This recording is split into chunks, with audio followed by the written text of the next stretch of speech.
Finally, from us, a very good sport. Our person of the week is an Olympic champion, but that's not what truly sets him apart. During the Winter Games, when many critics found the American team underwhelming, this man is an exception. He not only won his event in Turin, he won hearts around the world. I've never skated that well in my life. It was a really magical moment. A magical moment, winning a gold medal in speed skating that turned into something even more meaningful. Rather than letting them get their traditional Olympic story about a kid from North Carolina who becomes a winter athlete, I was going to kind of take over the story a bit. Which is just what Joey Cheek did. Before anyone could even ask him about his huge margin of victory in the 500 meters, he dropped a bombshell. I told him that I was going to be donating all of my money to an organization called Right to Play. Congratulations! Thank you. The money is the $25,000 bonus given to all gold medal winning U.S. athletes by the U.S. Olympic Committee. The organization Right to Play helps children in war-torn countries to develop and grow through sports. Right to Play believes kids who learn to play together when they're young will someday live together in peace. More than just medicine and food, but things to let the children have a chance to play and through play hopefully learn some things about health and about supporting each other. So these are kind of neat though. Cheek also won a silver in the 1,000 meters and another $15,000. He donated that money as well. He then challenged corporations to match his gift. In the last week, Right to Play has received more than $300,000. Cheek has asked that his donation fund programs for refugees of the genocide in the Darfur region of Sudan. Joey Cheek started his athletic career in his native North Carolina as a competitive inline skater. But then he watched Norwegian superstar Johan Olav Koss win 3 gold medals in the 1994 Olympic Games. Watching him skate, he was the guy that I wanted to be like. That inspired him to switch to speed skating. Because he couldn't train year-round in North Carolina, at 16 he moved to Canada by himself.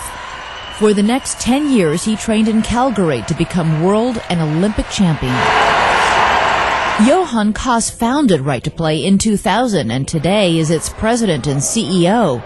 In Turin, Koss and Cheek have become fast friends. I enjoyed watching him as a skater, but I admire him more as an individual. Thanks to Johan for all the kind words because, I paid him $40,000 for him, so I hope... Next month, Cheek is going to Zambia as a Right to Play athlete ambassador.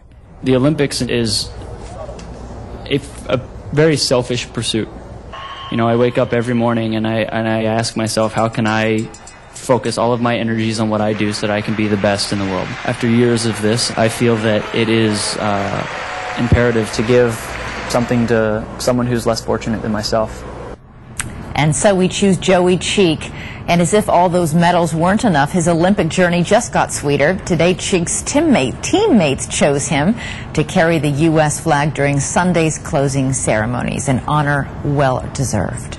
And that's World News Tonight for this Friday. I'm Elizabeth Vargas. For Bob Woodruff and all of us at ABC News, have a great weekend and good night.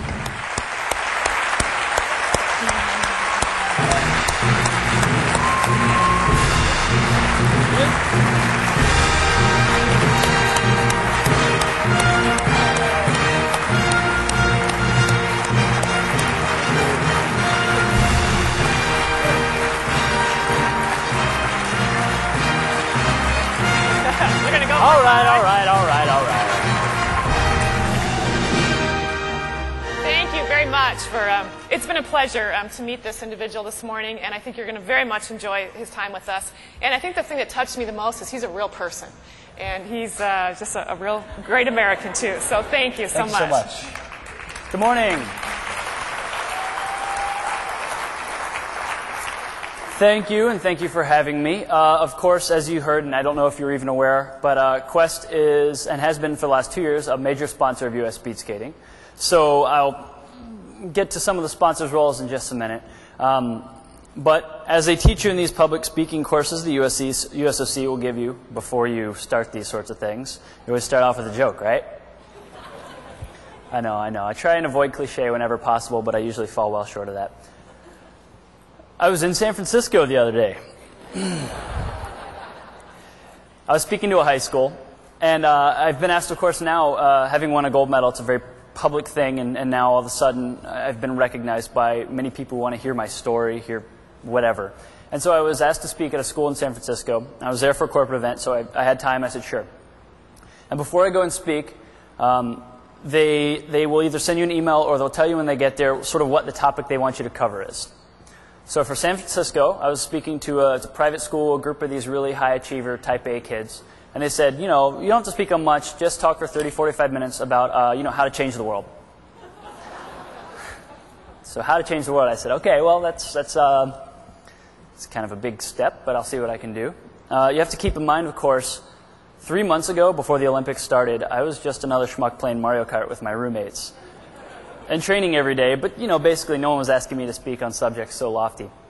When I came in to Palm Springs, I just got in last night, we were talking a little bit about what I would say if there was something in particular that the folks at Quest wanted to hear about, and they said, you know, just be motivating. So I'll hope to, I'll aspire to that. It's not, fortunately, that one's not quite as lofty as how to change the world, but I'll see what I can do. If you don't mind, I'm usually in groups that I'm not up on stage with giant pictures of me, which I must apologize for. So if you don't mind, I'm going to take this off so I can feel more intimate. This is casual Joey.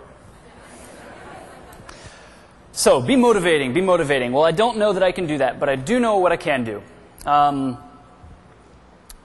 You are all the top 3%, I guess, of your sales staff. And who better to tell you how to do your business than someone who skates in tights for a living?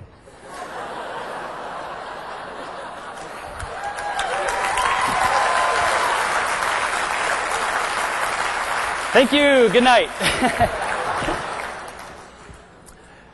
I'll tell you a little bit about my sport and a little bit about how I got to where I was. But you guys are the top 3%, and I have developed this theory in athletics that I haven't patented yet, so if I start seeing anybody else using it, I'm going to be irritated. But basically, I call it 90-10-1 rule, okay, or 99-1 rule.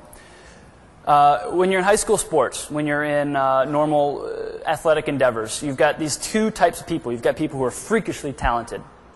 You've got like the child prodigies who step up and can just knock it out of the park as soon as they put a bat in their hands. And then you've got the kids who work really, really hard. And then, of course, you have a whole mix of people in between. For most people, to get to the top 10% of the world at what you do, to get past all those 90%, you only need one or the other. You can be enormously talented, or you can work enormously hard. And you don't really have to be that gifted in either one. Once you get to the top 10%, you start running into the folks who are both enormously talented and have worked very hard to get to where they are. So what is it that separates those top 10%, you've got 9% of the people, from that top 1%? Because something is there, you know. Something makes the Michael Jordans, the Tiger Woods, the Olympic gold medalist, and they tend to do it over and over and over again. So our task as athletes, and I'm going to talk a little bit about my sport so you have a frame of reference to know what it is I'm talking about. But our task as athletes is to wake up each morning and ask myself, how can I be the best in your sport, in my case skating, the best skater in the world? How can I be the best athlete that I can be and win, in my case, Olympic gold medals? So did anybody watch the Olympics?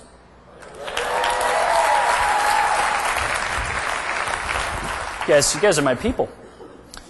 I compete in speed skating. Don't know if you got to check it out, but just in case, I'll